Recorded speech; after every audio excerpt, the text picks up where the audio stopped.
జరగలేదు, మదిరం చెరుకు జరగలేదు. ఇలా అనేక పనులు 8 పనులు చెప్పిండ్రు, ఇప్పటి వరకు పూర్తి కాలేదు. ఆశ్చర్యకరమైనటువంటి విషయం ఏంటంటే ప్రధాన పత్రికలు, ప్రధాన టీవీలు అర్థం చేసుకోవాలి. మీరు ప్రజలకు ఇవాళ రక్షకులుగా ఉండాలి. కాంగ్రెస్ పార్టీ మోసం చేస్తున్నది ప్రజల్ని. మీరు దాంట్లోకి వెళ్తే నిజంగా దురదృష్టం. ఫాస్ట్ ట్రాక్ ప్రాజెక్ట్ అంటే ఒక సబ్ డివిజన్ ప్రత్యేకంగా ఏర్పాటు చేయాలి. అసలు ఒక సబ్ డివిజన్ ఏర్పాటు చేయలేదు. దురదృష్టం ఏంటంటే దీనికి 2 నెలల నుంచి ఎస్సీనే లేడు. ఎస్సీ ఆ ప్రాజెక్టుకి ఎస్సీనే లేడు ఇప్పటి వరకు. 2 నెలలు అయింది. ఇసుక కావాలని దాదాపు ఎప్పటి నుంచి అడిగితే నిన్న ఇసుకకు ఆర్డర్ ఇచ్చిండ్రు. ల్యాండ్ అక్విజిషన్ జరగలేదు. ఇప్పటి వరకు ల్యాండ్ అక్విజిషన్కు ఆ ఊసే లేదు. అక్కడ ఏమీ పని జరుగుతలేదు.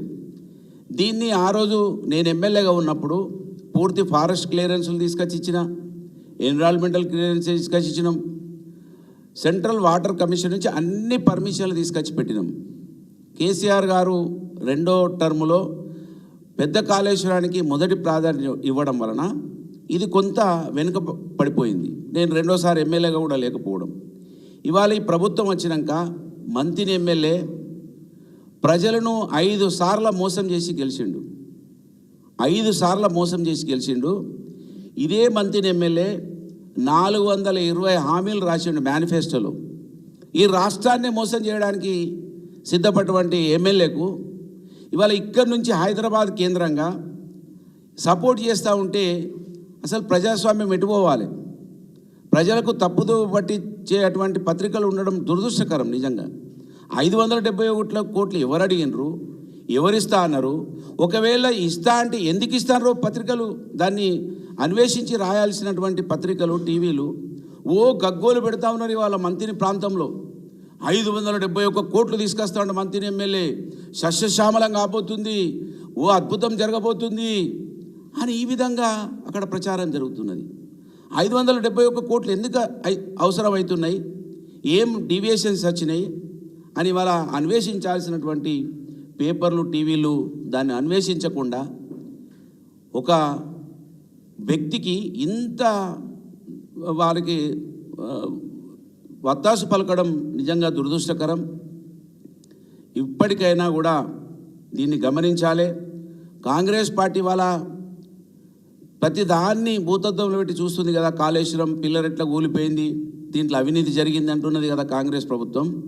ఇవాళ మంత్రిని నియోజకవర్గంలో గల చిన్న Kaleshwaram project Beerasagar pump house 2 సార్లు మునిగిపోయింది. 2 సార్లు మునిగిపోయింది. ఇవాళ వీళ్ళు అంటారు కదా పెద్ద కాళేశ్వరం అవసరం లేదని. ఒకవేళ మేడిగడ్డ ప్రాజెక్టే లేకపోతే ఒక్క పంటకు తప్ప 2వ పంటకు నీళ్లు రావు ఈ చిన్న కాళేశ్వరం ప్రాజెక్టు నుంచి.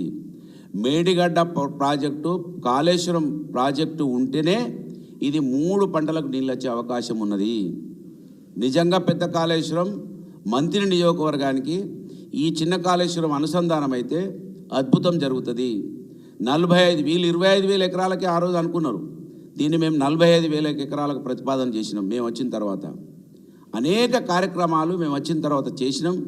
మేము వచ్చే వరకు శిలాఫలకం వేసి మొబిలైజేషన్ అడ్వాన్స్ల కింద 100 కోట్ల రూపాయలు పైపులన్నీ రోడ్ల మీద వరిసి పైసలు తీసుకున్నారు తప్ప నయా పైసా పనిచేయలేదు. నేను దయచేసి ఇక్కడికి హైదరాబాద్ నుంచి ఒకటే విజ్ఞప్తి చేస్తున్నా. మోసకారి మంత్రిని ఎమ్మెల్యే మంత్రి నియోజకవర్గ ప్రజలను 5 సార్లు మోసం చేసి గెలిచిండు. 420 హామీలు, 6 గ్యారెంటీలని ఇవాళ తెలంగాణ రాష్ట్ర ప్రజలను మోసం చేసేటువంటి వ్యక్తికి మీరు వత్తాసు పలకకండి. 571 కోట్లు తెస్తుండు, అద్భుతమవుతుందని ఇవాళ మీ రాతలకు కారణమవుతుంది. మోసం జరుగుతుంది. 3 నెలలలో ఒక్క పని కూడా కాలేదు. ఉత్తమ్ కుమార్ రెడ్డి గారు జవాబు చెప్పాలి. అసలు ల్యాండు లేదు, శాండు లేదు. అక్కడ ఇంజనీర్లు అడిగితే 2 నెలలైంది ఇసుక కావాలని కలెక్టర్కు దరఖాస్తు పెడితే నిన్న ఇచ్చిండు. నిన్న ఇక్కడ హైదరాబాద్లో రివ్యూ అయిన తర్వాత కలెక్టర్ నిన్న ఇసుక అలాట్మెంట్ ఇచ్చిండు. ల్యాండ్ అయితే 1 ఎకరం కూడా జరగలేదు, ల్యాండ్ అక్విజిషన్ జరగలేదు. అక్కడ ఏం లేదు అసలు ఏఈ లేడు, డిఈ లేడు.